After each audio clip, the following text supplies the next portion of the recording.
Hello? We're on to Cincinnati. You play to win the game. It was all that Dan Marino's fault. Everyone knows that.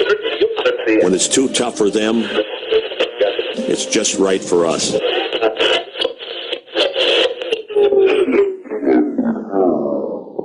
Covering the New England Patriots, Miami Dolphins, New York Jets, and the Buffalo Bills. 180! 180! Kyle Smith. What kind of defense is it? Because they're disguising their coverage as late. Julio Jones, Chris Hogan, identical stat line. Gary Smith. Percy Harvin threw a dumbbell at him down in the weight room. Wow, please, my butt. AFC East Bros Podcast.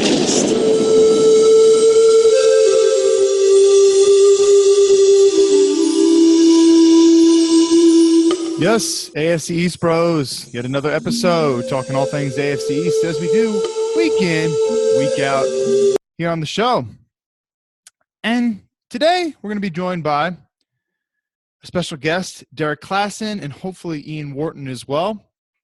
Derrik Klassen is going to be coming on to talk about Nate Peterman. Gary, what's going on? What's up, man? Hey, to you, Kyle, and to our listeners, I'm going to have to apologize. I'm waiting for my friend to text me about this conference call for work, but it sounds like we have a lot of content that they'll be listening to. But I wanted to get on here and talk to you, Kyle. All right. Well, you know what, Gary? Let's do this because we've been missing him the past couple weeks. He called in on Tuesday. Let's get him on real quick before Derrik comes on in a couple minutes. All right. And that's none other than one of our favorites. Is it? It's not. Are you loyal to your team? Are you loyal to your team? Are you loyal to your team? Are you loyal to your team? This team has taken me through my cancer and all my friggin' eye surgeries. Wow. And that's the bottom line. They keep me alive every day. And you know my personal story, Bob. So this story means diddly squat.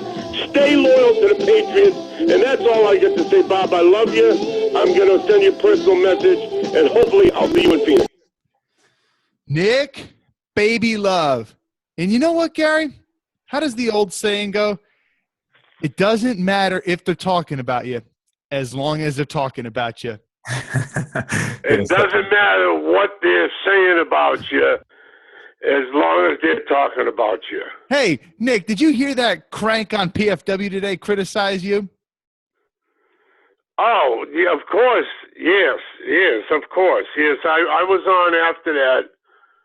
He actually hung up on me because he gets so discombobulated. But that's the fourth or fifth time that particular idiot is, went off on me. But he also went off on somebody that should be calling your show, Eldridge. Yeah. Well, that guy's when you listen back to the show, I think I emailed you, and please continue to email me your shows. I loved watching you. The last time I was on a couple of weeks ago was great, man. You know what I mean? We'll do, brother. Yeah. It was greatly appreciated. But no, the guy, we don't have time for that stuff. In other words, and how you doing, Gary? I'm doing well. Hey, that guy doesn't mean diddly squat to me, Nick. No. But, for me, as a public figure, as somebody that has been out here for years, I don't really care because I hear it all day, the good and the bad, and you got to just take it with an even keel. But when the guy for like the fourth or fifth time is putting Eldridge or even Melvin, two of the regular callers, two brothers, you know what I mean? Just deal with you straight up, two black brothers, all right? I told them that's racist, so whoever it is, I don't really have time for, babysitting, you know what I mean? Yeah. But and Nick, by extension, you're also a brother too, so. Obviously. That was 3 for 3 right there. Obviously, if they, see the YouTube channel and see my history in the music business, whether it's the barrio, which is the Latino community, or the hood, which they call the black community, is just a term of endearment. That's old news. It's like I'm back with MC Hammer now, by the way. If I didn't tell you, we've rekindled. It's been crazy on Twitter the last 3 or 4 weeks. You said he's going to come on the show, so we're going to hold you to that word. Hey, Nick. Oh yeah, that forget it. Like I just sent him another message now, and I got one of his double secret probation numbers, so we're going to talk. We may meet in Los Angeles at a convention next week. We may meet there. We'll see, but no, that's all good. Like I said, there was another call on. These guys sometimes they just take the calls like, you do. You just I guess going back to it doesn't matter what they're saying about you. As long as they're talking about you, and me getting that from the old school great music executives that I've dealt with over the years. When I heard after this nut was on, and I don't really care about it. I just don't want them saying anything about like a Melvin or especially this guy Eldridge, who is a truck driver, a brother from South Carolina. Melvin is from Tennessee. He's been on your show. I'm not going to tolerate that. If you're going to spend your whole life bad-mouthing somebody, then you're just a loser. You know what I mean? He's probably got a lot of problems at home and stuff, Nick. He probably doesn't have too many friends. Well, another one for Gary, since he likes him, is, again, I don't know if I've done it before, but the greatest quote of all time, putting aside, JFK's, not what your country can do for you, but what you can do for your country, or Martin Luther King's I Had a Dream. The greatest quote of all time is Robert F. Kennedy, RFK, where, he had just it's the greatest. Losers always have an excuse. Once again, losers always have an excuse, and winners say, why not? How about that? I like it. Yeah, well, and that's it. Nick, I tell you what. That's what you told cancer when you said, why not? Why can't I survive? Isn't that right? In today's show, if you were listening, a guy shouted out, his father's birthday. This kid, Ollie, a former pro player from East Bridgewater, Mass., who calls in, and he sent me a text. And, of course, I gave my cell number out, which the whole world's got, because I got 3 other lines, so it doesn't matter. And then there was a guy calling up, talking about his son. This is obvious before I went on, before that idiot came on. Some guy talking about his son, wanted to meet one of the Patriots, and he had cancer. And I explained to the guys that even 2-year-olds with leukemia, because I speak at Joe DiMaggio's, this is one of the top 5 cancer places in the world where I live, Memorial Cancer Institute. For example, Dana-Farber in Boston's the number 1 in the world. There's a lot of great places, that treat all forms of cancer. But, these kids, the young kids that have mostly leukemia, that are 2 years old, 5 years old, 12 years old, they know they're dying.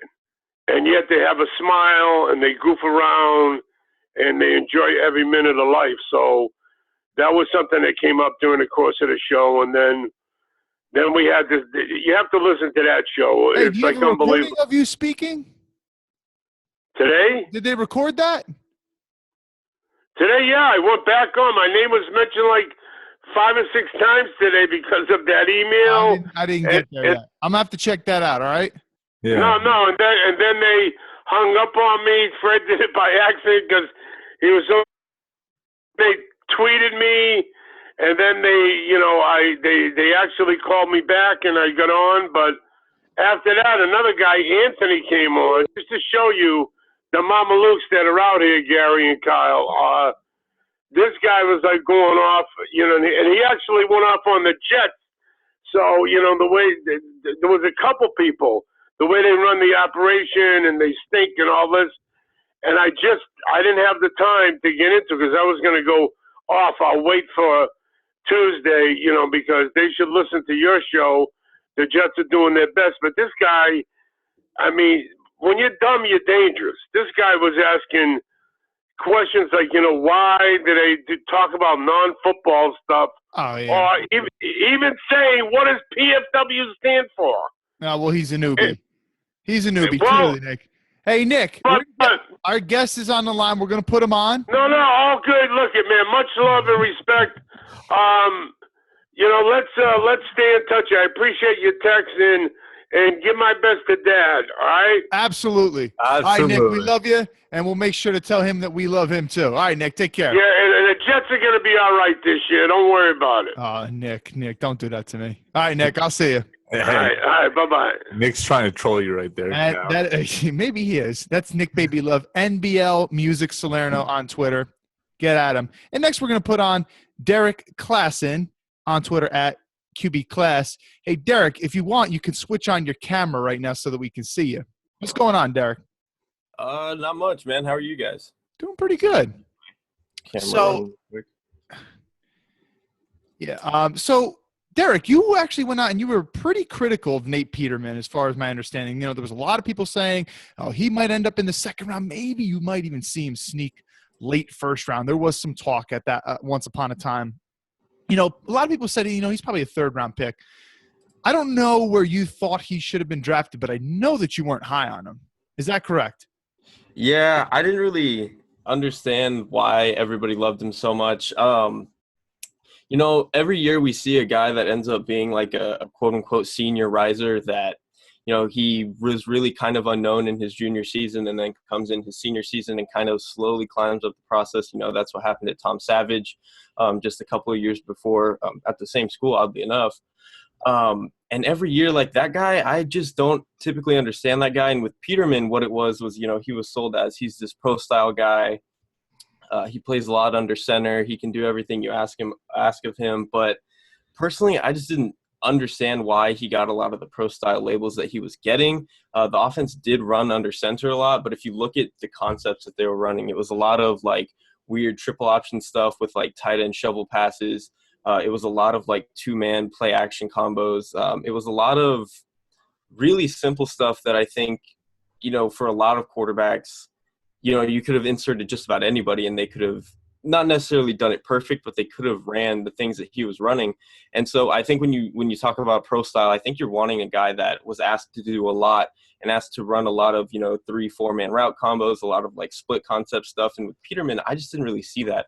And one other thing I thought was interesting was that if you take off like Army and Georgia Tech, like all those super obvious run heavy teams that are triple options, Pitt was like the third or fourth highest run percentage team in college football. So they really weren't relying on Peterman a lot. And, when they were passing, it was a lot of those really easy shovel passes. So I just really wasn't a big fan of his. One thing that, so I'm actually heard a lot of people say like, his footwork is really good. Even our buddy Eric Turner, who I think really, he even said, quote, that he has a man crush on Peterman. And I'm sure he's ecstatic that they got Peterman in the 5th round.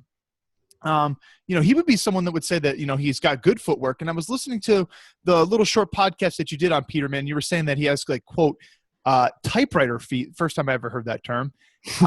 But, he might chop his feet a lot, a la Peyton Manning, but he doesn't really do it in a productive way. You want to elaborate on that a little bit more? Yeah. So, I think a lot of times when people are looking at footwork, they're just wanting to see the feet move, and they're not, it's they're just wanting to see that action and not necessarily what that action is resulting in. And I think with Peterman, what ends up happening is he's moving his feet a lot, but he's not moving them anywhere. He's just kind of, like I said, like typewriter, and just like as if you were just pressing the same 2 keys, and he's not doing anything. And he's not really, quote unquote, writing anything with his feet. He's just pressing these same 2 symbols. And, you see on the play here, he's not really turning his shoulders or his hips over toward the target that he needs to hit. He's not really moving that front foot over. He still has it like closed off more toward the middle of the field. And what he needs to do is bring that hip more toward the sideline and then step into that throw. And here he just doesn't. He kind of gets those typewriter feet and he doesn't want to, step into that throw. And then the way he ends up turning to that other route over the middle of the field, he doesn't seem too confident in doing that either, and he overreaches with his left foot. I think he just got too much credit for having fast feet instead of productive feet. I got to ask you, though, him being a fifth-round pick, though, do you see the value there? I mean, are you just totally against the Nathan Peterman even being drafted? Oh, no. As a fifth-round pick, I think he's fine. It's just, when he was talked about as like a second or third-round guy, especially as the Senior Bowl hype stuff picked up, I thought that was absurd. But, I mean, Peterman's accurate enough over the short and intermediate ranges of the field. I think he's a mobile guy. He obviously has a nice frame to him. I think he can do some like easy, simple West Coast stuff and like a lot of kind of what Washington did last year on offense. So, I mean, in the fifth round, I totally understand his value, and I didn't really have a problem picking him there. It was just, when there was second or third round talk and maybe him being the fourth or fifth quarterback off the board, I thought that was just too much. It's interesting you mentioned Washington, because that's the comparisons I've heard a lot is Kirk Cousins. He draws comparison to Kirk Cousins. Now, I wasn't sold on Kirk Cousins when he came out of Michigan State. And same thing goes with Peterman. A lot of people are in Buffalo rumblings are mentioned, well, he's a career backup. He's a solid backup for 11 to 12 years. Well, that's all well and good, but I rather take the developmental player. That's my train of thought. And Kyle, I mentioned that last week on the show. I like a Cardale Jones over a Nathan Peterman every day, because at least with Cardale Jones, there's a lot of untapped potential. To me, Peterman's more of a finished product. What you see is what you get on film. And Gary, to your point, Eric had actually commented on us, and Eric said to us, "So guys, Cardale doesn't fit the system. Peterman is much more of a fit in Rick Dennison's West Coast offense." And one of the things that Dennison likes to do is run that outside zone stretch, get the quarterback on a bootleg, and clearly we're seeing here that Peterman's actually pretty good throwing at the run from the little bit of film that I watched. Derrik, would you agree with that Peterman is a much better fit for this new scheme that Buffalo is going to employ than would be, say, Cardale Jones? I think that kind of just depends on how aggressive Dennison wants to be, because I think we've seen Dennison, and Dennison's always been under Kubiak, so it's basically the same offense that they're running. We've seen Kubiak. He can lean more to like the shotgun offenses and where he can attack down the field a little bit more. We saw that. We've seen that when he did that with Joe Flacco and stuff. But I think with Peterman, he's going to have to lean to a little bit more of a conservative offense. I don't think you can attack down the field as much as you could, obviously, with Cardale. I think, with Peterman, it's going to be a lot of the shorter rollouts, sprint outs probably, quick slants, like you were saying, a lot of like action off of the outside zone and stretch plays and stuff like that. And I think if Cardale were the quarterback, it would be a little less of the shorter rollouts, and it would be deeper boots and more of like play action based off of like dive and stuff like that. So Peterman is probably a little closer to what they like to do, but I don't necessarily think that Jones is a bad fit, especially because I've always been one to trust Dennison. So I think he could figure out with whoever ends up being the quarterback.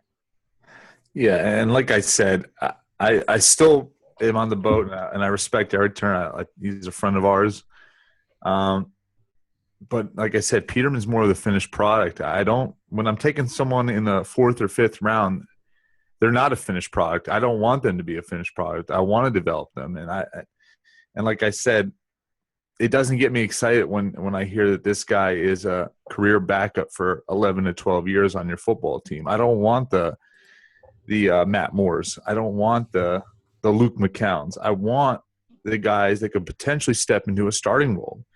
Give me a guy like Matt Schaub, Kyle, who was a third-round pick out of Virginia that eventually, hey, listen, laugh all you want. We like making fun of him, but he had a good career with the Houston Texans, So give me someone like that, and I'll take them any day.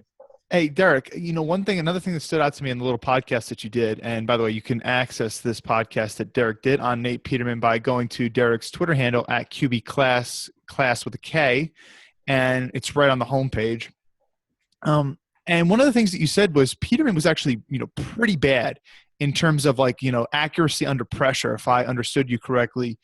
And if you contrast this, if I heard Eric, and by the way, I haven't watched much of Peterman, so I'm really relying on a lot of what Eric said. But Eric's and Nate Geary of WGR, both of them said that, Peterman was actually really good under pressure. Derrik, would you like to explain a little bit more, how exactly you charted his accuracy under pressure? Yeah. So, and I've even seen like to backpack off of what they were saying, I've even seen like PFF is higher on what Peterman could do under pressure than I was.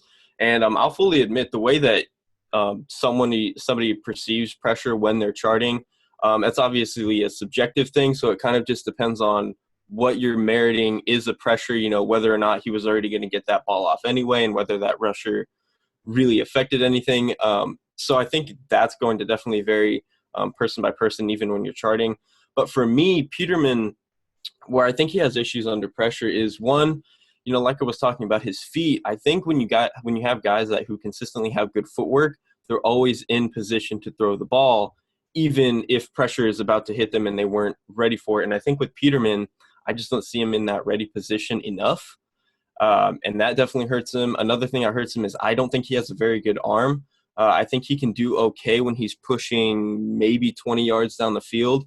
But after that, I think balls start to float on him. I think when he's throwing to the boundary, balls start to float on him. And so when he has to rush his process, when he's put under pressure, it just really negates how smoothly he can get the ball out. And that really hurts his ball velocity. And that's how you end up with, a rusher coming through the A gap and you try to throw an out and you get a pick six. And, that's how that sort of things happen. So, part of it for me was how he ended up in my charting. And then part of it too is, I think when you're under pressure, you want guys who have a stronger arm, who can throw off base, as well as guys who are just better at keeping themselves on base when under pressure. And I just didn't really see either of those traits from Peterman. Now, and I keep harping on this point, but I guess I'm trying to get the answer out of you, Derrik, do you ever see a scenario where Peterman can eventually become a starter on an NFL team, kind of like a Kirk Cousins, or is he going to be that career backup for his whole career? That's what I'm trying to get out of you. Yeah, for him to be a valuable starter, I think that's too much for me. I can't really see it. And I guess people didn't really see it coming with Kirk, but I mean, I'm not a big fan of Kirk either. And I'm not really sure somebody should be paying him money. But I think Peterman's definitely more of along the career backup type, where maybe you have these odd years where he ends up starting like Josh McCown, that sort of situation where he's mostly a backup and then has a year every now and then where he gets paid. But I think that's his absolute ceiling. I just don't think he has a good enough arm, or honestly, I don't think he's as smart as people are saying that he is. I think he's definitely a quarterback that you have to limit your offense with when he steps on the field, and you really can't create explosive plays all that much. So I just see too many areas of his game where he's limited for him to become a valuable starter in the NFL.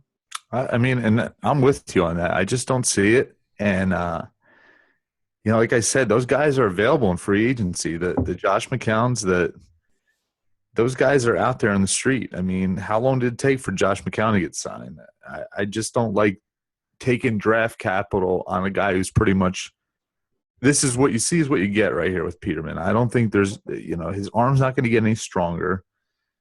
I don't think he's going to get any more accurate. I don't think he's going to be a deep threat quarterback as far as passing the ball downfield. This is what you get. And to me, I hate wasting draft capital on someone like that. Derrik, go ahead, Derrik. Oh, yeah, I was just about to say that I agree. Like, I think if you're swinging on a draft pick, in the 5th round or something like that, I think you want to get a guy who has more potential to be an upside, starter type of guy. Like, that was why I loved the Josh Dobbs picks for Pittsburgh, because I think Josh Dobbs is definitely more of a bigger ceiling guy, and I think the potential is there for him to be a decent starter. With Peterman, if his ceiling is a backup, like you were saying, I think those guys you can pick up on the street. Like, if you want a safe backup, I think that's good and well. I just, you shouldn't be spending a draft pick on that, especially because that first year, they're probably not going to be all that good if you need to play them.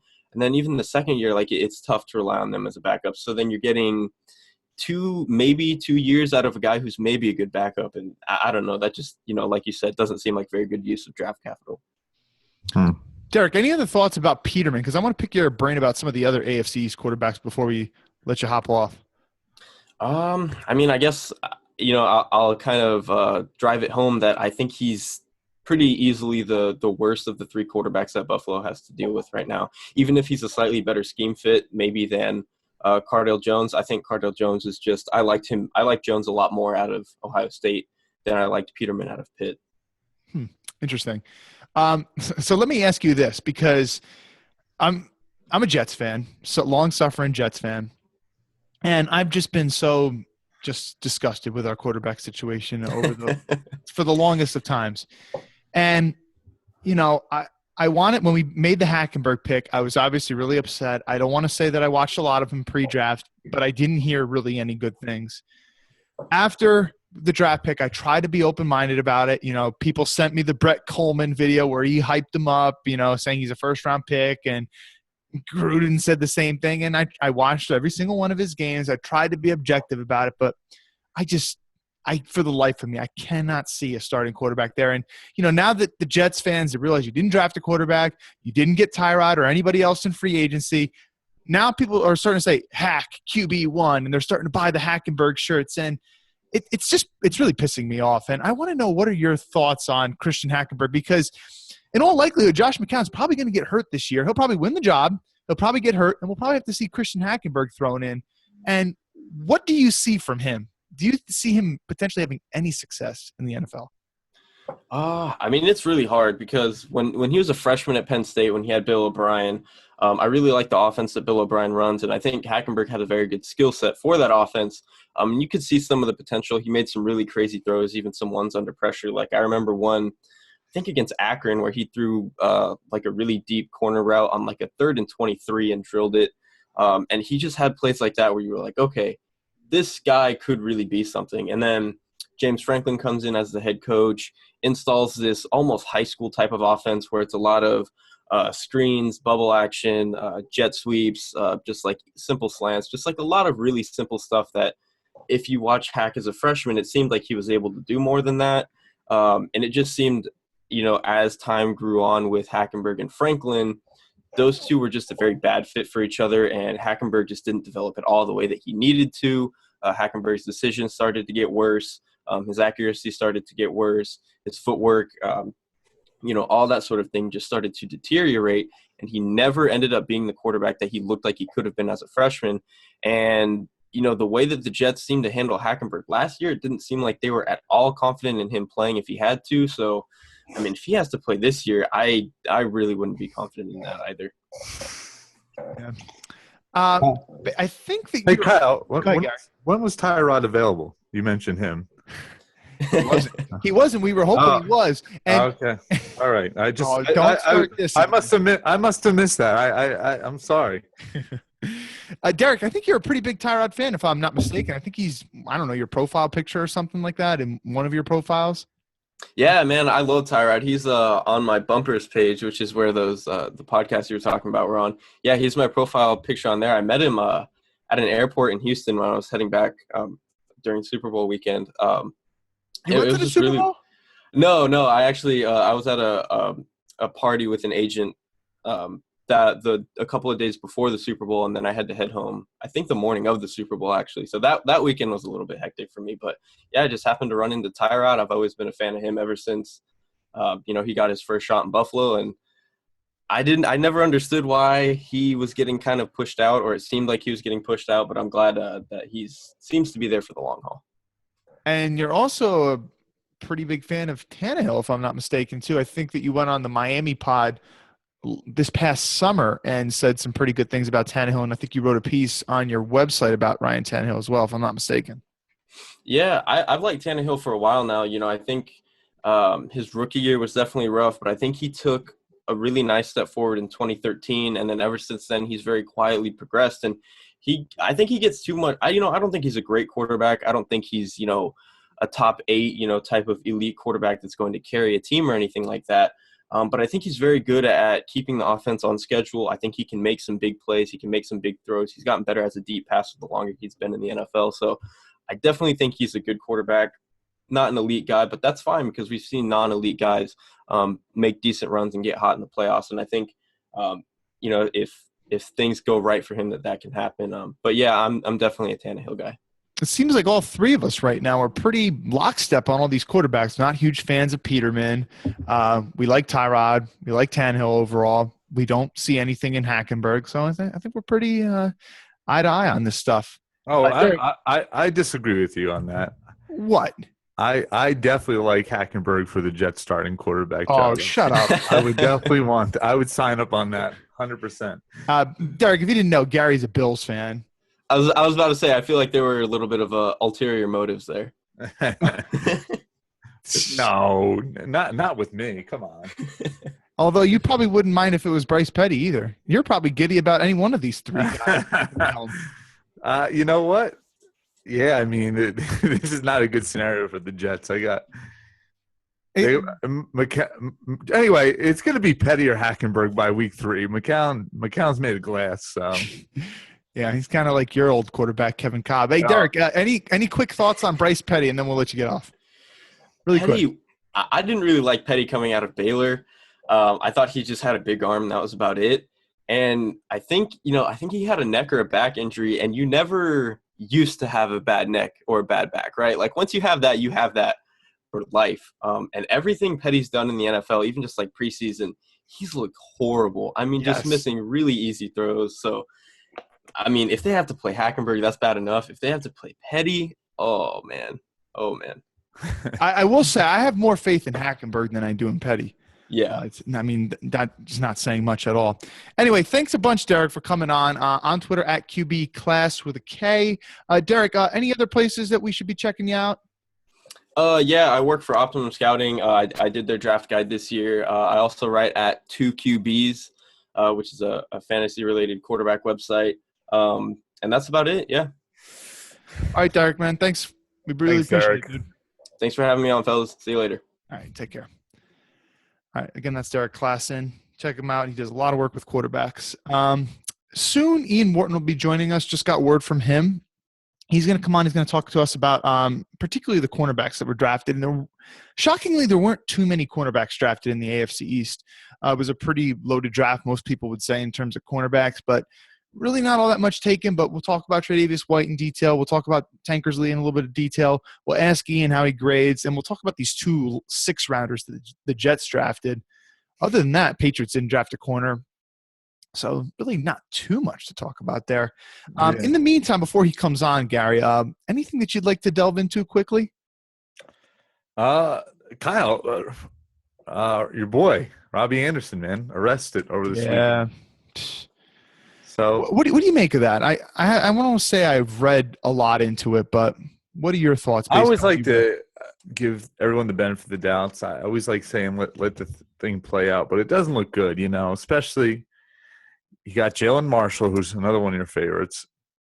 He's already suspended. A lot of Jets fans are very high on Anderson and Marshall, these 2 young, promising, undrafted rookies last year. And if Anderson is proven to be guilty in this scenario, you're looking at another suspension. So it doesn't bode well right there for the 2 youngsters that the Jets have a lot of faith in. Yeah, I think Marshall's as good as gone. I mean, you look, they just picked up Katie Cannon, and I know San Francisco just cut him, so, he probably didn't look very good in their training camp. And Kyle Shanahan's been known as a hard you-know-what, so you could see maybe if a player, said something rude to him or whatever, didn't listen to him properly, all right, get out of here, you UDFA, I'm done with you. But, I mean, the Jets obviously drafted 2 receivers, so Jalen Marshall was not good at last year by any stretch. He was an undrafted free agent, and now he's got the suspension. So in my mind, I think he's gone. I really think he's gone. Now, Anderson, he at least showed you something last year, but you're an undrafted free agent, and all of a sudden you do something like this. I mean, you don't get too many strikes. The average person might get 3 strikes in the batter's box. You're an undrafted free agent who's maybe 175 pounds soaking wet. You're not going to get all that many chances. I did see someone sent to our buddy Joe Blewett, who's a police officer, something that said that, the police officer that ended up arresting Robbie Anderson was one of those hothead police officers that, has been known to, get himself into trouble. And apparently he had, arrested somebody else, another famous athlete. I can't remember who. So we're going to see what happens with this. But that because of a prior count doesn't mean that that's what happened, Yeah, you never know. I think he's on a short leash, and especially you draft a kid from Cal who has a similar skill set to Anderson. I mean, yeah, he's supposed to be a vertical threat, but is he going to be that? I mean, he's 4.53. Let me ask you a question, Colin. Your honest opinion is, besides QB, is there a worse situation in the NFL than the Jets at wide receiver? I mean, they've got one of the most horrid wide receiver groups, and I know Jets fans are, oh, what are you talking about? We got Anderson, we got Anunwa, Decker's coming back from hip surgery. You can't name me a number one wide receiver that the Jets have, and you could argue that San Francisco's worse. I know they signed Garcon, but Torrey Smith's out the door, and who else do they have? Then they signed Goodwin. They signed a few other names. I forget. Oh, Goodwin, come on, Gary. I mean, you can't tell me that a new one is the cream of the crop wide receiver, and Decker is a number one wide receiver. They're both But is Garcon a true number one? I don't think so, but I'm saying they're probably comparable as far as being a 1A, 1B. And I would like the Jets' depth more than the 49ers. And that's not a big praise on the Jets receiving core. I'm just saying, like, you asked me a question, is there anybody worse? And I think you can make a legit argument for San Francisco. What about Cleveland? I know what is Cleveland? Corey Coleman, okay. They have I have to actually look this up, but I can tell you this right now that when you go on some of these websites and they do a rankings of worst, the Jets are always top 3 as far as wide receiving group. Yeah, I do know that Andy Benoit, or Benoit, if you're going to call him like Chris Benoit, the old wrestler who committed suicide, his family scumbag. Yeah. But anyway, Andy Benoit, I've heard him called for MMQB, Sports Illustrated, Peter King's website. He does a lot of film work, and he made a big criticism about the Jets receiving core. And he basically said exactly what you said, that he cannot think of a single team that has a worse receiving core. Let's actually ask Ian. Hey, Ian, do you think that the Jets have the worst receiving core in the entire NFL? No, I'd probably say the Rams. I think the Rams probably have a little bit worse. I actually like the young talent that the Jets have. But it is a bit of a projection. What about San Francisco? Are they worse than the Jets? Oh, no. I like Anquan. I like Bruce Ellington. I still have a little bit of hope for him, foolishly maybe. I don't know. It's really close though. Like, you're splitting hairs among terrible options. And of course, they got Jeremy Curley too, Kyle. You know what, Gary? The 49ers are better. I stand corrected. Well, I can tell you this right now. They probably have the more proven names. I'm not saying that the potential might be on the Jets side, but if you're lining up Quincy Enunwa and a hobbled up Eric Decker, and let's face it, hip surgery for a wide receiver is big. I mean, you got to make your breaks, your cuts. That is not an easy injury to come back from. Yeah. I will say Brandon Marshall had 3 of them, and he's still doing all right. He is a totally different beast than Decker. He relies solely on boxing guys out and being as big. Eric Decker's a better route runner. Yeah. All right. Well, we didn't give him a proper introduction. This is Ian Wharton, NFL Film Study on Twitter, co-host of the Miami Pod, Bleacher Report, writer, author. I love your draft guide, Ian. It's out of all the draft guides that I own, and I have 3 of them for this year, it's the most readable. It's really easy to scroll through and read, and it's probably the one, because it's such a quick breeze through. It's the one that I probably go to first if I want to, familiarize myself with a player that I don't know really well. Thank you. I appreciate that, and also appreciate the support for independent writers. It's not easy to find work, as many have found out here in the last couple of weeks, especially with all these ESPN layoffs. But really appreciate that. And that's kind of like the goal with this draft guide, is to kind of be just kind of straightforward and just make it simple and cut down on all the jargon. So I'm happy to hear that it was able to accomplish that. Oh, definitely. And it's a very reasonable price too. $7 if the price is still the same, $7. So, you really owe it to yourself. Go and get it and, have fun looking through it. And, I was combing through it and I looked up Tankersley. I want to get your opinion on the cornerbacks that were drafted in the AFCs. And there was only 4 of them as far as I understand. And you've done a lot of charting with cornerbacks over the recent years. And the thing that came to my mind is it's oftentimes very hard to evaluate corners coming out of college, because oftentimes we don't have access to all 22 tapes. So when you're watching them, you can't really see them on the screen all the time. Now, you work for Bleacher Report, so maybe you have, more access to all 22 film. Is that the case, or am I mistaken? No, unfortunately not. I mean, anything that I get is just through personal networking, just like anyone else would. Just emailing folks at schools and trying to get that access. But unless if you work at NFL Network, so like Matt Harmon, guys like those guys, Ben Fennell, really great Twitter follows as well.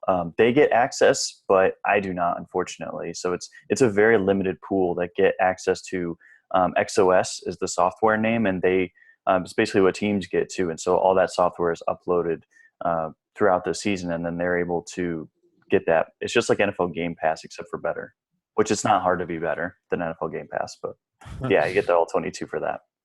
But speaking of NFL Game Pass, I mean, okay, so you have the all 22, and obviously that's where you do a lot of your charting for these cornerbacks. So I don't want to say that I've, combed through your charts, but I know you put a lot of work into doing that.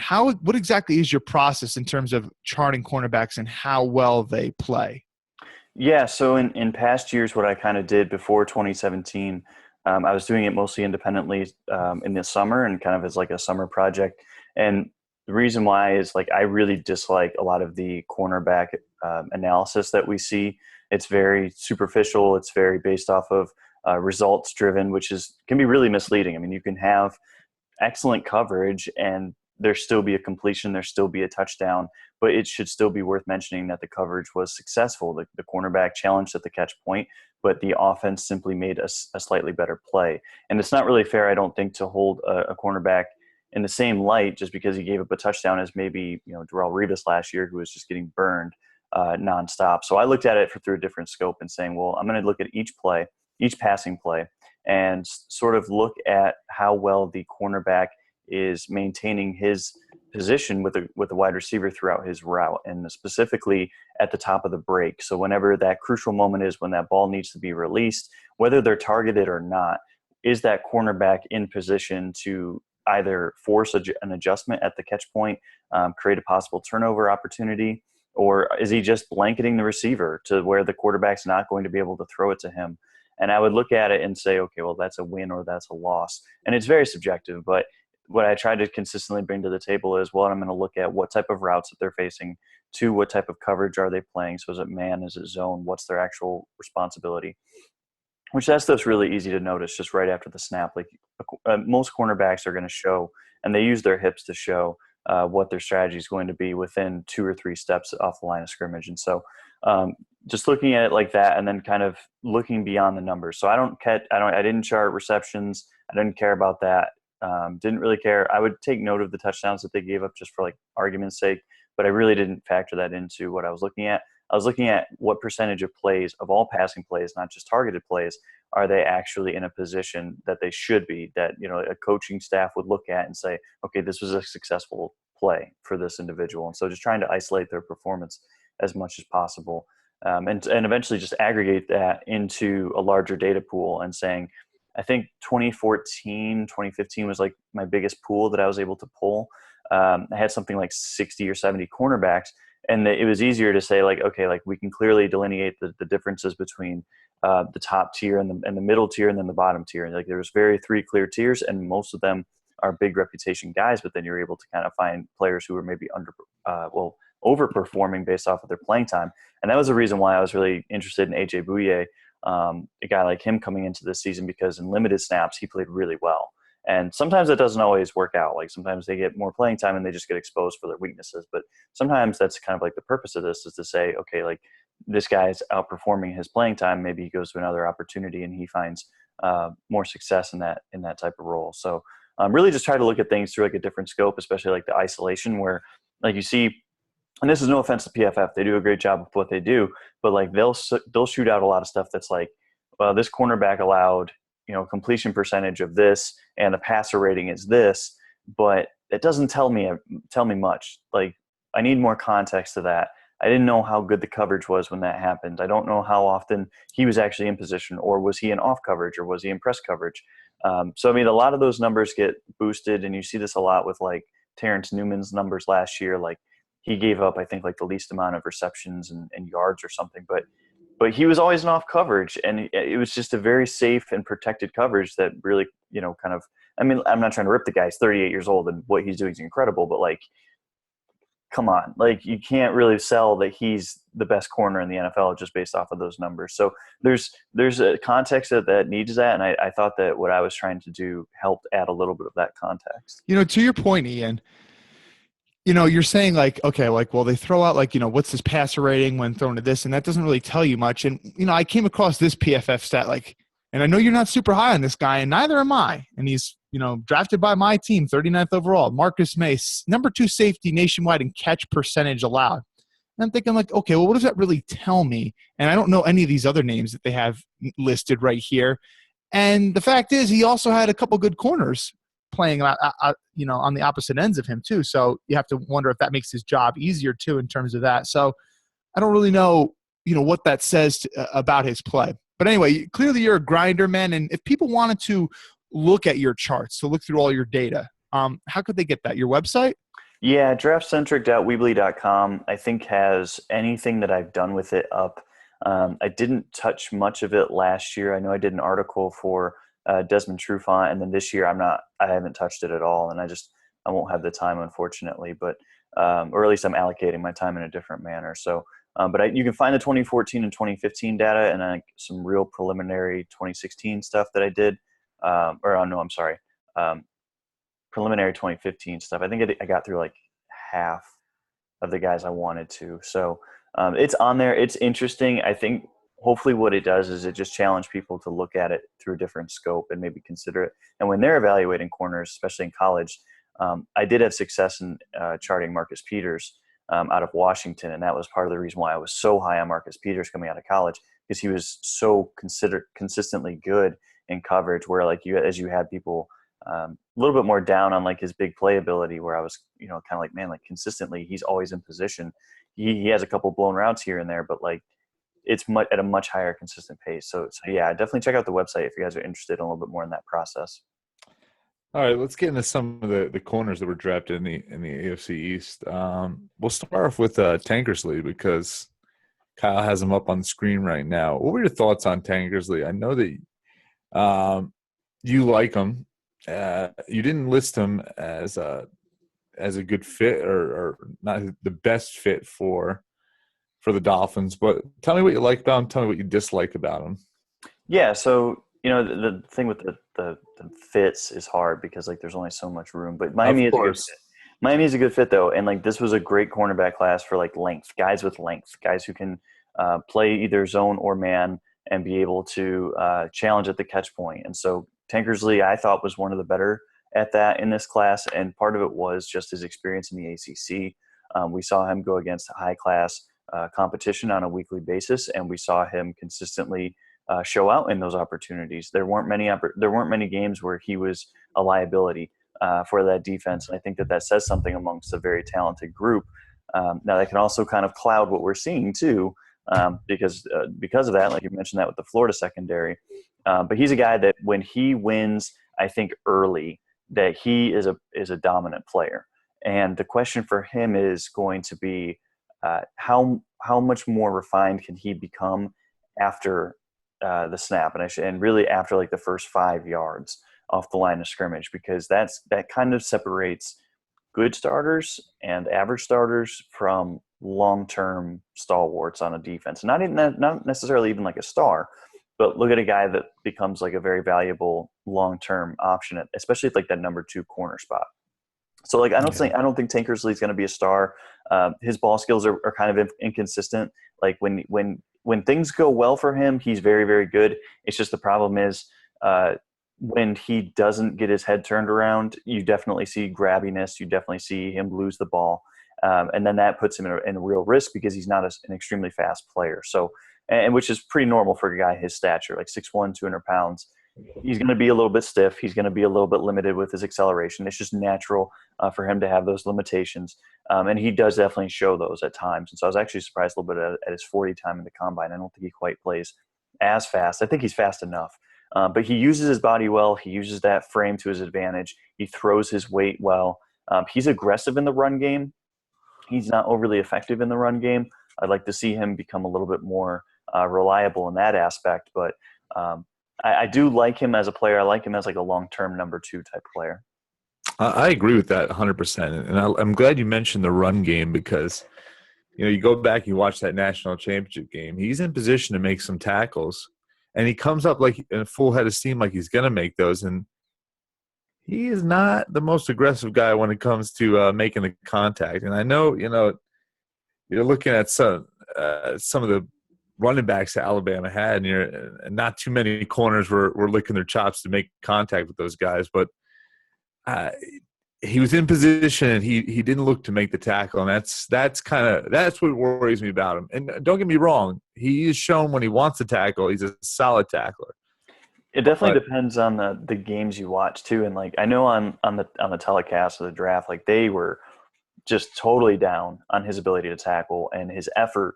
And it just kind of depends. Like the Florida State game, the Florida State game's a little bit rough. Like the national title game definitely shows some weaknesses, and I definitely think it's not like a huge strength of him as a whole. Like if you're going to say like run game defense, it's not a strength. I'd say it's probably like a net neutral, but I think he shows enough of the will attitude, like that I can do it type of attitude, that like, okay, like if he shows that he actually wants to improve and become a little bit more of like a fundamental type of player, I think you could see at least like an average tackler, which is, again, that bar's not high in the NFL. These corners don't want to hit.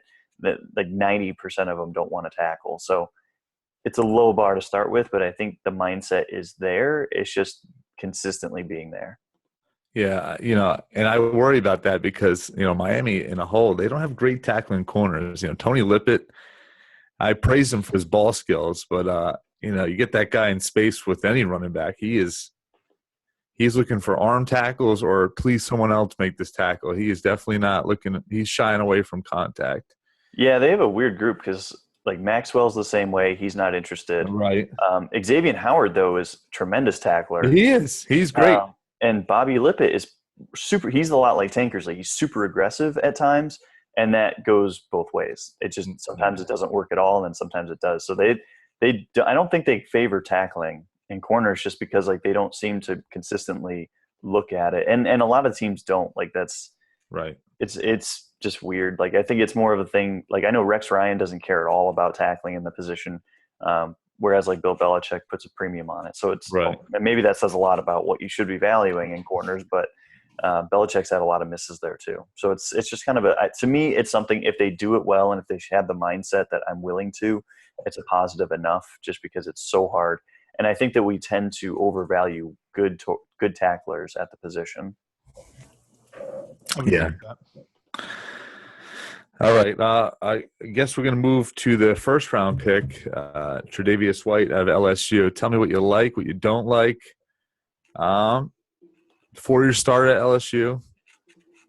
Much the same like Tankersley, and also with Marcus May, we mentioned you play on a defense with a lot of studs on there.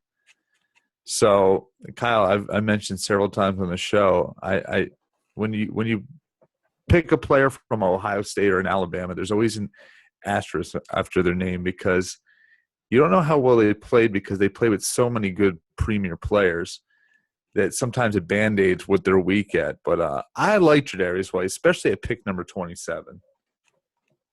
Yeah, he's first of all, I love his ability to play inside and outside. Like that to me, especially in modern day NFL, like maybe like 3 years ago, that's not something I would really have valued so much. But he has the experience, he's got the size, but he's not physically limited by his size. So like every team, not every team, 90% of teams have like a size requirement for their outside corners around like 5'11". And so he meets that benchmark. He's not overly heavy, around 190 pounds. Like that's perfect because he's not a guy that like where Tankersley is a little bit stiffer and has to deal with that issue where he can't really turn and run as well. Weight doesn't necessarily show that same issue. For him, a lot of his issues just come down to technique and consistency. Prior to the season, and I kind of mentioned this in my report, is that like he was a pretty rough player prior to this past year. But whatever reason, whether it's just through hard work, whether it be through coaching, whatever it is, he came back a much more consistent and refined player and kind of maximizing the tools that he has. And so we saw at the combine, he's not a great athlete, and that's okay. But on tape, he looks like at least an average to above average athlete because of his ability to move efficiently and take advantage of his length, especially early in routes. He's able to play a little bit more physically at the line, and that's something that I want to continue to see improve from him, especially once the ball is in the air. But that's going to be something that, against bigger receivers anyway, most corners are at a disadvantage. So he needs to take a little bit more of an aggressive mindset, I think, overall. But the tools are there, and he flashed them enough, and he's very good as far as being a coverage corner. And so it's kind of funny that he went to Buffalo, because they already have a coverage corner, a great coverage corner in Ronald Darby.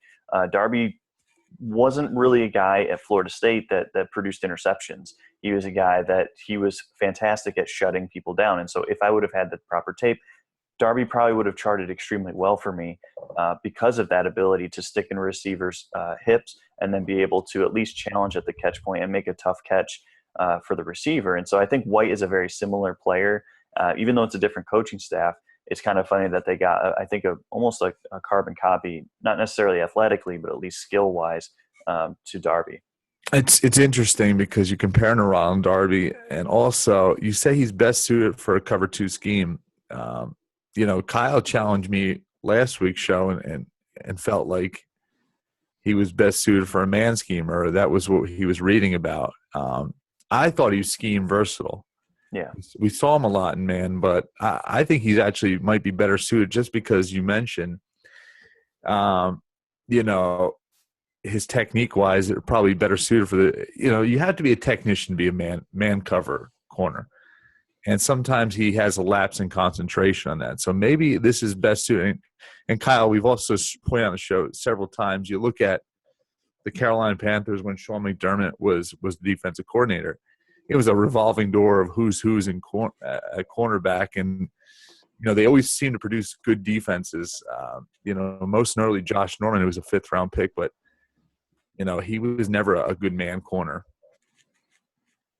Yeah, and the reason why I really liked him in zone and cover 2 is, one, he gets him that safety help. He's not a guy with like a great athlete. I mentioned that, and so I tend to lean more towards putting average athletes in more zone.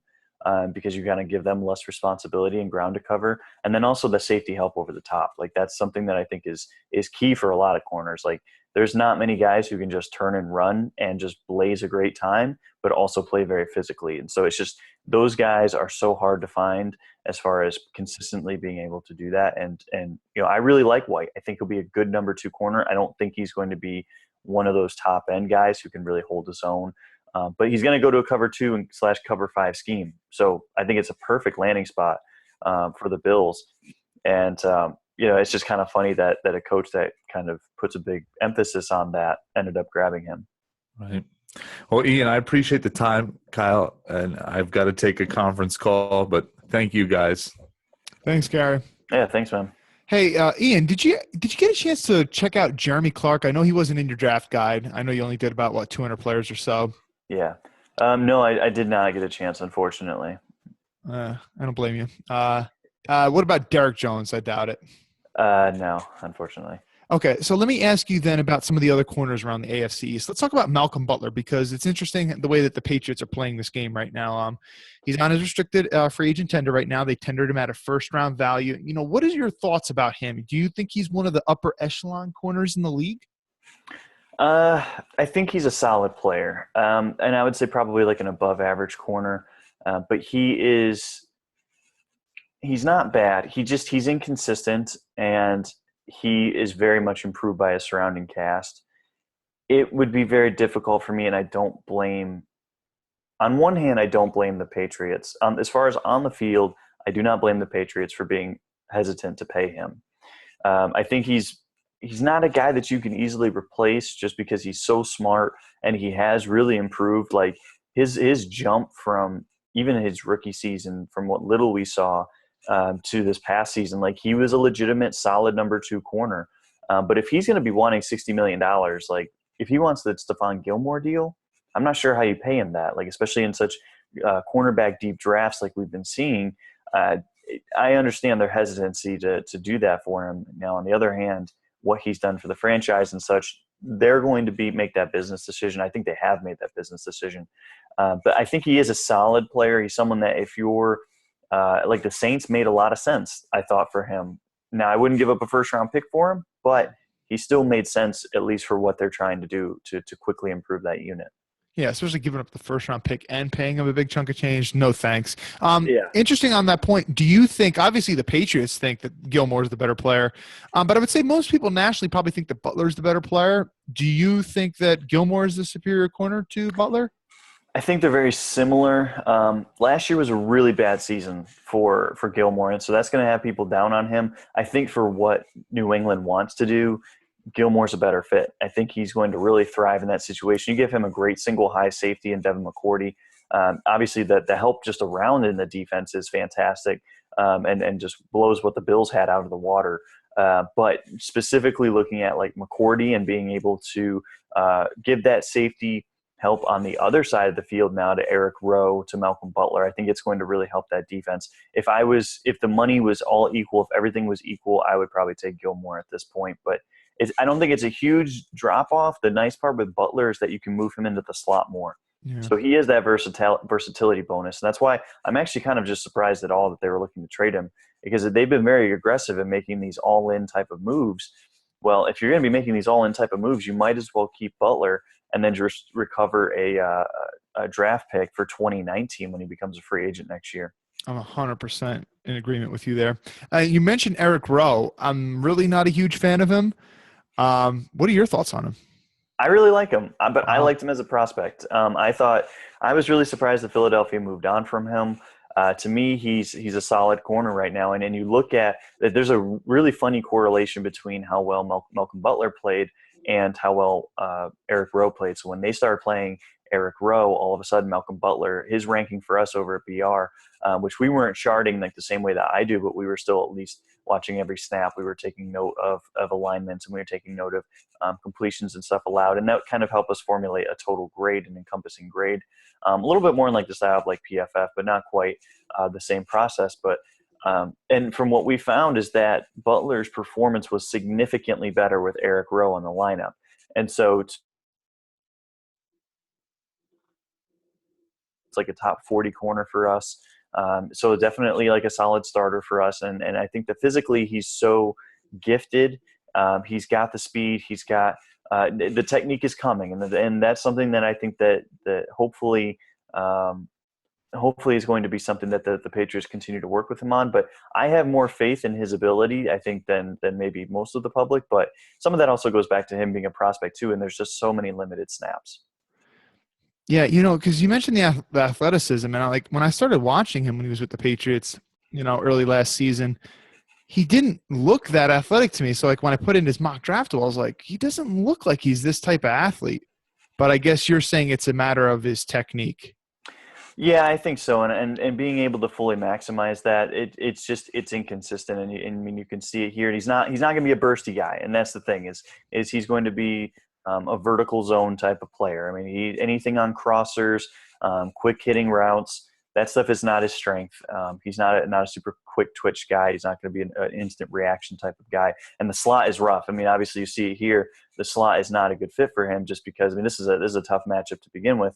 On this type of route combination, this is, really puts the safety there actually in a tough spot, and the safety guess is wrong, leaving Rowe out to dry. And so where Rowe's going to excel is going to be on that outside corner position where he can just take care of the stick routes a little bit easier. So like curls, comebacks, go route, anything like that, where he can sort of keep his feet more vertically than really cutting and using his hips. He's not a super explosive player in that sense. Let me get your opinion on, because you're on. I usually have my co-host, my brother, for the entire show, but he had to run to do some business stuff. So I don't know how often I could get you on, but I'm really curious to get your takes on all these cornerbacks in the AFC East, or at least a lot of them. Justin Burris, 4th-round draft pick for the Jets last year. Bowles likes long corners. He's certainly a long one. At least size-wise, you can maybe compare him to Patrick Peterson. Certainly not athleticism-wise. What are your thoughts on him? Did you get a chance to watch him this year? I know you started off the season. Did you start off the season doing the AFC cornerbacks or the NFC? Yeah, so I started the season AFC. I mean, I still watched all of them, but as far as grading, I started off AFC, and then second half of the season, I went to the NFC. But yeah, I like Burris. I thought he was actually like a real pleasant surprise for me. I didn't expect him to really look as good as I thought he did last season, and I would definitely be if I'm the Jets, I'm definitely interested in him getting more playing time this season, especially at that second outside corner position. I was really surprised that they didn't get him more playing time down the stretch. I don't know why they kept playing Darrelle Revis, and to me it was just kind of strange. Bowles loves his veterans. Yeah, I mean I'm rooting for Todd Bowles, but he's got to make some better personnel decisions. You've got a young player, especially as a rookie, get him the playing time, especially as Marcus Williams kind of struggled at the end of last year. Really, I mean throughout the year, but especially at the end of the year. I mean, I like Burris though. He's definitely got the physical tools. He's definitely a guy that I think that you want to prioritize starting to develop a little bit. Now, you mentioned Todd Bowles. Gary and I have been super critical of him. What is it about him that you like? I mean, is he like a less controversial Rex Ryan in terms of the scheme that he deploys, or is that oversimplifying things? It may be. I like his previous work. So his stuff as head coach, it's difficult to judge. I mean, I don't think he's made great decisions, but he's also been dealt a really difficult hand. Like, look at the talent on that team. That might be the number one the number one pick in next year's draft. And he was given a cast of veterans, highly paid veterans, that was expected to compete right away, and they put their fortune into Ryan Fitzpatrick. And you know how that turns out. Yeah, so like they were flawed from the start. They don't have a legit quarterback option, but he's a guy that I think was put under a lot of pressure to win right away, and part of that was the early success that they had, and because of that, they kind of caved into that pressure, and then the owner seemed to be quite impatient, and then all of a sudden the owner backed off. And so we'll see if he continues to be that way, to give this regime more of a chance to kind of build this roster. I mean, I don't know if they're going to keep drafting multiple wide receivers in every draft when they need trench help and other help elsewhere. But yeah, I wasn't a fan of their draft class as a whole. But me neither. But Bowles, he's just he did really well in Miami. A lot of Miami's best defensive players came from under his tutelage. You look at Arizona, the guys that he touched in Arizona played their best career ball there under him. A lot of them have regressed since he's left. And so maybe he's a better defensive coordinator than he is a head coach, and that's not uncommon. But he's a guy that I like as far as what he's done on that defensive side of the ball. It's just I don't know that he has the horses to make it work, even though he has some guys here and there. Are there any corners in the AFC East that I'm not thinking about that I haven't brought up to you yet? At least any worth mentioning? Probably not. It's a decent division for it, especially now that White is in there. I thought Byron Maxwell had a good season last year. I thought he was kind of underrated. I thought after he got benched, he came back. I didn't think he deserved to get benched, but after he got benched, I thought he played really well throughout the rest of the season until the playoffs. It's a decent division overall for corners. Hopefully the Jets keep Buster Skrine in the slot, and hopefully. By the way, what are your thoughts about him? I do agree with you that he's better in the slot, but do you even think that he's a good slot corner? I think slots are either like really, really amazing or just a guy. And I think he's just a guy because it's just because of the penalties. It's simply because of the penalties. As far as the quality of his coverage, it's good, but I don't know how you can rely on a guy who is constantly getting called for holding penalties, pass interference. It's way too many issues. And you can't be getting that many negative plays unless if you're a guy getting 6, 7, 8 interceptions a year. And obviously there's just not many guys like that. So, I mean, Asante Samuel would be like the baseline for that. And there's just no one like him right now in the NFL. So Skrine, I'm not a fan of. I really kind of blasted that signing when they made it just because they gave him so much money. And right.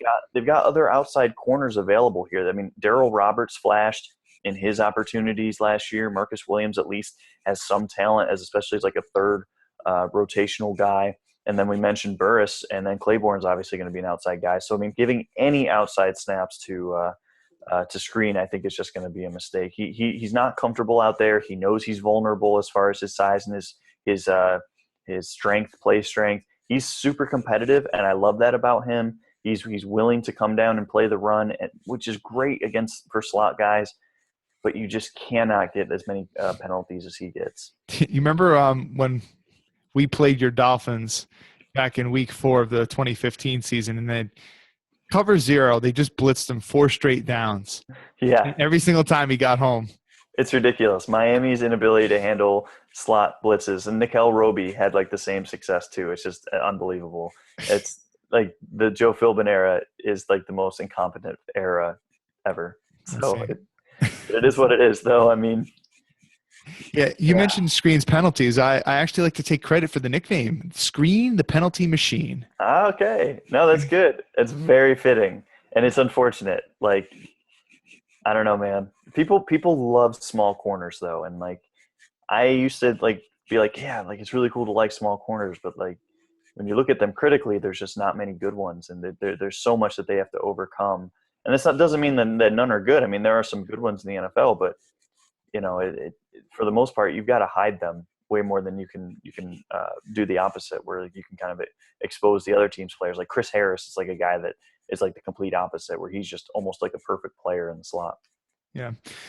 All right, Ian. Well, thank you so much for your time. Really, really insightful. Again, go to Ian's website, DraftCentric. Is it .weebly.com? Yeah. Or okay, draftcentric.weebly.com. You can purchase his draft guide there. I own it. Like I said, I own 3 of them, and there's a ton of good ones out there. But Ian's is the best price that I've seen, and it's the most readable. It's super easy to read through, which is really good. So check that out, and check all his work out at Bleacher Report, and he does the NFL 1000. You will be doing that this year? Is that correct? Maybe not. We'll see. I don't know. They're still deciding on what the plan is for that, but hopefully. I've been with BR for 4 years. I'd love to go back for a 5th.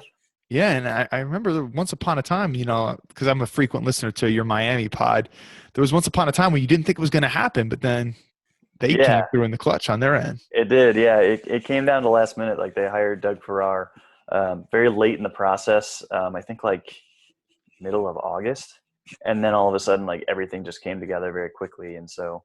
I think we did. We think we did pretty well for something that was kind of thrown together last minute. But I know they're going to change it a little bit. I'm just not sure how exactly. So hopefully that's going to have an opportunity for me. I'd like to continue. All right. Well, really cool. Thanks, Ian, for joining us. Ian's on Twitter at NFL Film Study. Check out all his work, and he's an excellent follow. I learn a lot from you and Oscar Hazel too. So I really, really appreciate your guys' podcast. All right. Thanks, Ian. Thanks, man. Take care. All right. What else to talk about? So I don't have Gary here. I'm going to hold off on talking about the Bills general manager situation because, quite honestly, I really don't know too much about Brandon Beane. And I was listening to the Rockpile report yesterday, and those guys, being that they're strictly Buffalo Bills talk, they're more plugged into the situation than I am. And they didn't even know all that much about him, and they refrained from talking about it in a lot of detail. So I'll wait till I get more information. It's a little bit unfair for me to do something like that. What I will say, and I wanted to ask this to Gary, but you know, he's got to take care of a little bit more important things. Doug Whaley, because not that many months ago, Gary was saying that Doug Whaley is, quote, a good GM.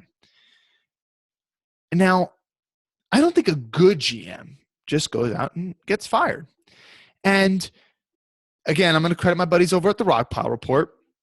They called this their, quote, B-poll test, meaning that Doug Whaley, you know, apparently there were rumors, allegedly, that Whaley had fights with Rex. He had, even in their brief time together, stuff with McDermott. And apparently Doug Marrone, the first coach that he was the GM under, they had like a verbal shouting match in public.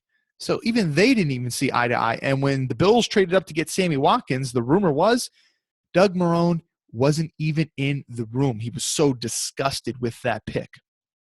So disgusted with it. And, you know, so he didn't even want to see Doug Whaley. And obviously that was Doug Whaley's doings. And what Drew basically said with this whole theory was, hey, listen, if you're thinking that everybody else is a B poll, then maybe you're the B-ball. And I think it's a really interesting theory.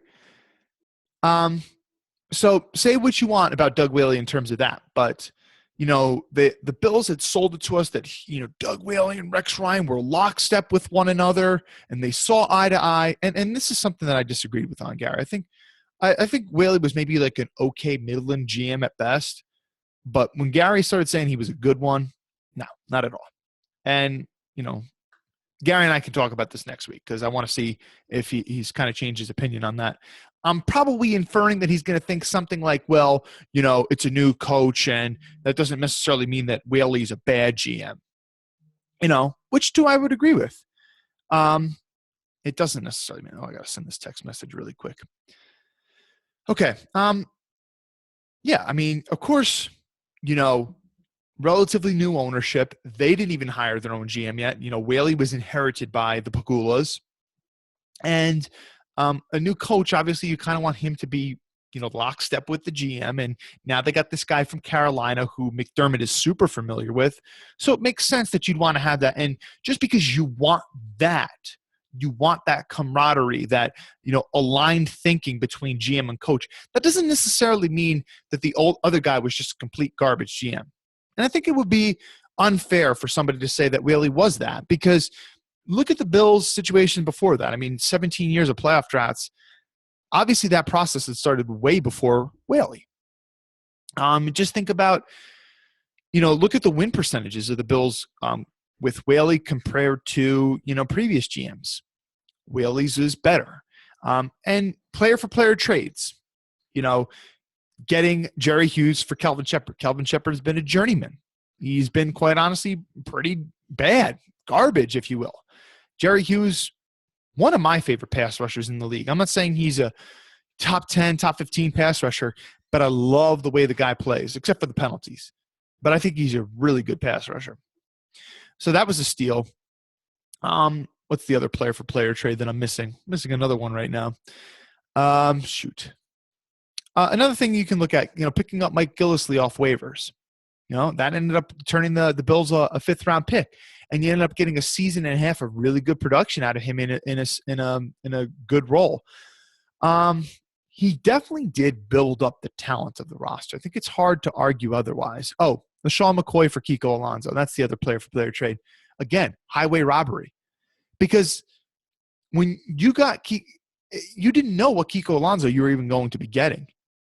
And I think the Bills knew because they see him on a daily basis. Their doctors see him on a daily basis. I think they knew that they weren't getting the same player. And if you watch Kiko Alonso's rookie year versus recent years, he's not the same player. And LeSean McCoy, maybe you didn't think he was the greatest back in the world, or maybe you don't think he's top 5, or maybe you don't think he's the top back. But he's a really good running back. Although I will say, and here's a criticism of Whaley, I think you did not have to give him extra money on that contract. Yeah, he was going to cry. He played football in Pennsylvania his entire life. Yeah, boo-hoo. I don't want to go to Buffalo. So what? The Bills own your rights. They got 2-3 years left on your contract. You ain't going nowhere else, man. That, to me, renegotiating his contract, that, to me, reeked of what the Jets did with 3 years left on Revis's rookie deal. Oh, we want to lock you up long term. When the Jets did that, they showed Revis that they were desperate. Oh, man, we know. We just love you, man. We think you're the greatest ever. We want you to be the Ring of Honor. We want you to be Hall of Fame, and we want to be the team that's going to, represent you when you go into the Hall of Fame. Just gushing over him. And he knew that the Jets were in a vulnerable position. So he said, I'm going to hold out. And the Jets were that desperate, they caved. And they ended up giving him a really bad deal with a no franchise tag clause. And that ultimately led to them having to trade him because you don't want to get no value for him. And when you traded him, well, lo and behold, he ended up with the Patriots and won a Super Bowl. Now, in retrospect, first and a fourth round draft pick, that first round pick ended up being Sheldon Richardson. Maybe some Jets fans still look at that trade as a good thing. Okay, so what? But it still was a bad deal. It's bad business whenever you renegotiate with 3 years left on a rookie deal. You don't do that. But anyway, when Whaley did that with LeSean McCoy, it just reeked to me of that same type of desperation. Let's get a star caliber player. Let's lock him up for long term. Let's appease him. You don't do that. Belichick doesn't do that. Look at how he's handling Malcolm Butler right now. Malcolm Butler won him a Super Bowl with the most amazing interception in the late game. Belichick is not holding up his fourth ring as the head coach of the Patriots if it's not for that. He's not. And, I mean, the Patriots not calling a timeout there, that was super risky too because you were leaving yourself with no time back to go down and drive the ball the other way. That was really risky. But kudos to Malcolm Butler. I mean, not too many corners are going to make a play like that. When's the last time you've seen a play like that? But that's not stopping Belichick from playing hardball with that player. That's what good organizations do. So I'm curious to know if my brother still thinks that Whaley's a, quote, good GM, because clearly I don't think that. You want to say decent, middling, below average GM? I can accept that. And, you know, how much can you even credit Whaley for bringing in Tyrod? And, you know, guys know I'm a big fan of Tyrod. Tyrod was Rex's guy through and through. And, you know, it's a low-risk contract bringing a guy like Tyrod in. So, like, hey, listen, Rex, hey, I really like to get this guy Tyrod. Okay, well, I can do that.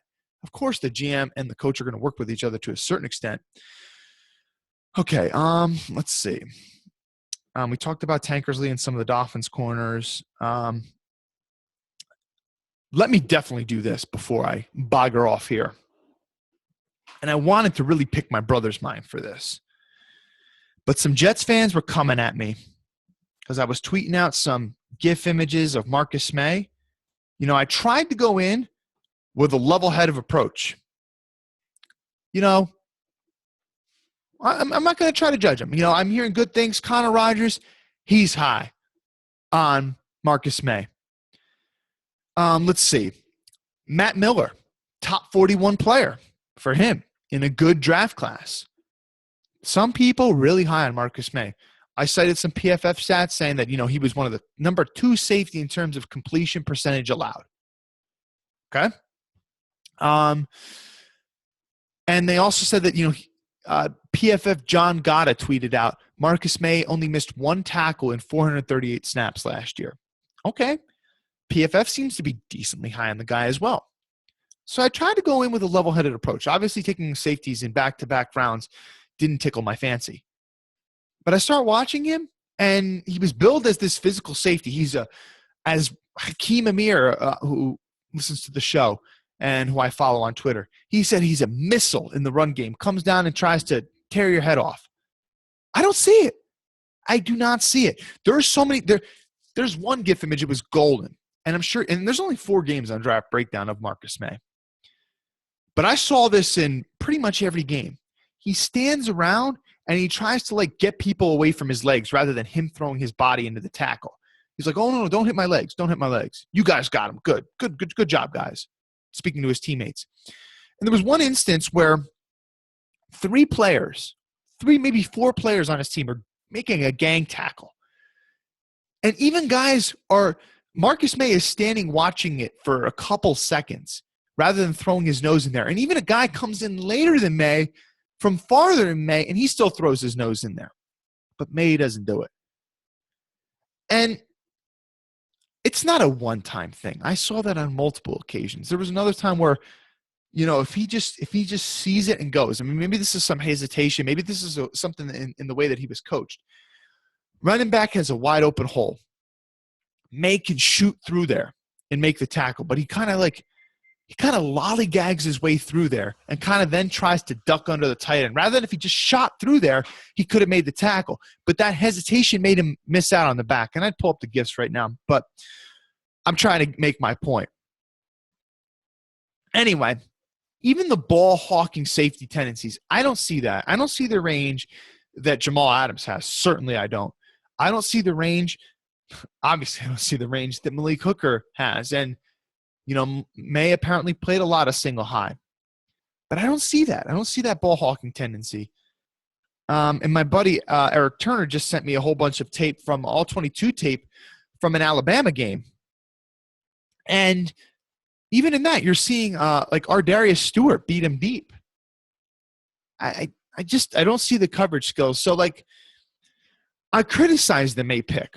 I really did. I don't like it. And some guys came at me on Twitter for being as harsh as I was, maybe drumming me up as, oh, Mr. Negative Jets fan.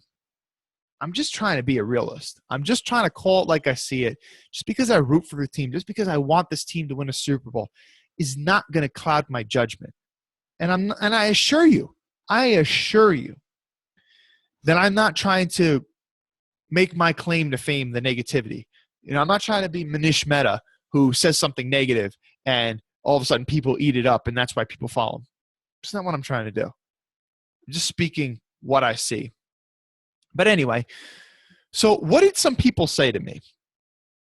Let me pull it up. I want to read word for word so that I'm not accused of misquoting someone. And go and check the tweets. They're public unless they're deleted. I don't see no reason why anyone would need to delete such tweets. Where is it? Hold on one moment. Okay, here we go. Okay. So I'm going to mention Hakeem again. And Hakeem said, intangibles and leadership May brings along with great tackling and skills solidifies the back end moving forward. Great value in the second round. 39th overall in a pretty good draft class. I don't think that's good value. I do not. So I said, I quoted the tweet, another University of Florida player / Jet that had great intangibles and leadership. How'd he turn out as a pro? And I thought about hashtagging this tweet with the player's name, but I didn't because I wanted to see how many people would pick up on it. In retrospect, I probably should have hashtagged it because I think more people would have picked up on it. The hashtag would have been Tebow. Tebow played for the Jets. Tebow had all the intangibles in the world. Tebow had all the leadership in the world. Tebow went to the University of Florida. And I'm asking you all the question.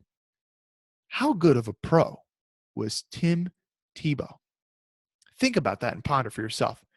The next time that you say, the first thing that you make to say that a player is good, that he's good value, that he's going to be a good pro, if you say it's intangibles and leadership, please spare me. I don't want to hear that.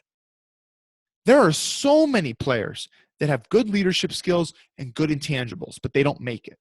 The first thing that's going to tell you whether or not you can make it in this league is your skills. Because I tell you what, there's a whole bunch of – listen, I played Division III football, Albright College.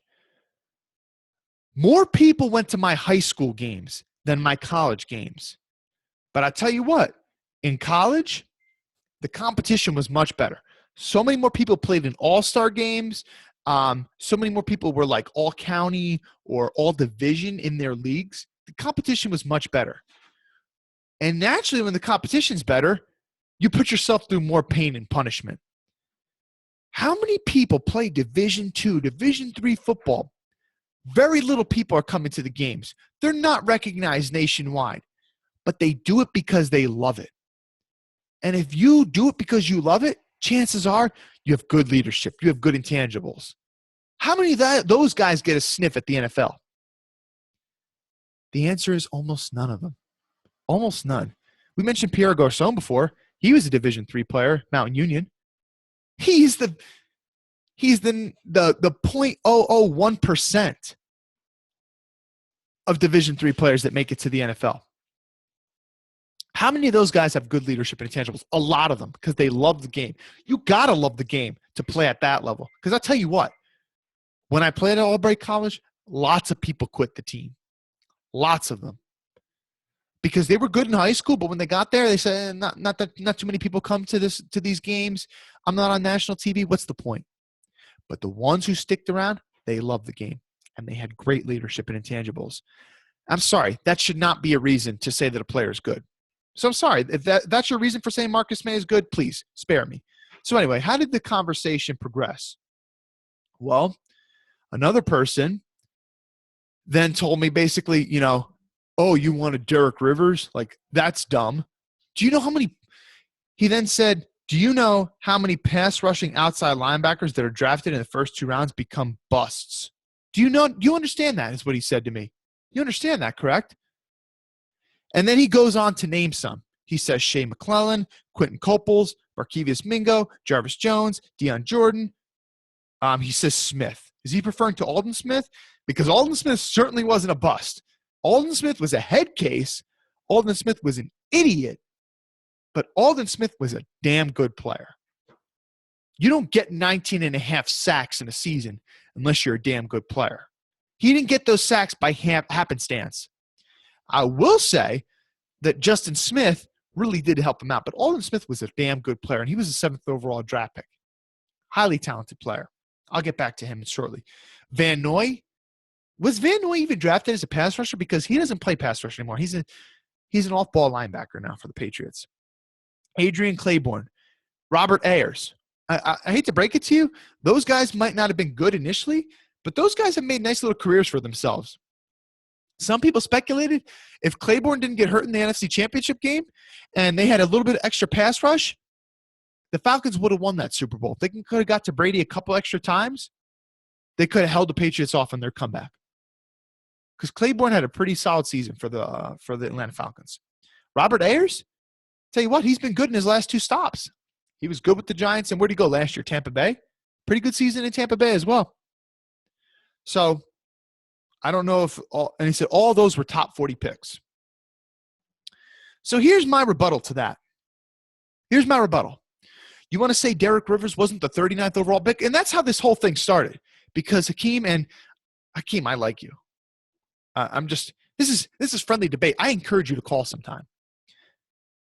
Hakeem said he was disgusted by the fact that I would take Derrik Rivers over Marcus May, 39th overall. Okay. Well, you want to say there's a high bust rate, and it's not Hakeem who said, it's a different person that said all those players' names. So I don't want to conflate Hakeem with that other person because that's not the case. But think about this. It is going to be super, super rare that you will get a good pass rusher, particularly an edge rusher, in later rounds.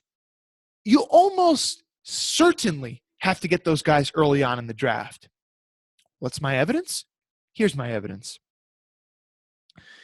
Von Miller, 2nd overall pick, arguably the best pass rusher in the league. You had to pay a premium draft pick to get that guy. By the way, when Von Miller's contract ran up, he got the exclusive franchise tag, meaning teams could not even negotiate with him. That means that Denver was not even willing to give up 2 first-round draft picks if another team signed Von Miller. Why? Because they knew that outside pass rushing edge rusher is that damn valuable. Brandon Graham, 13th overall pick.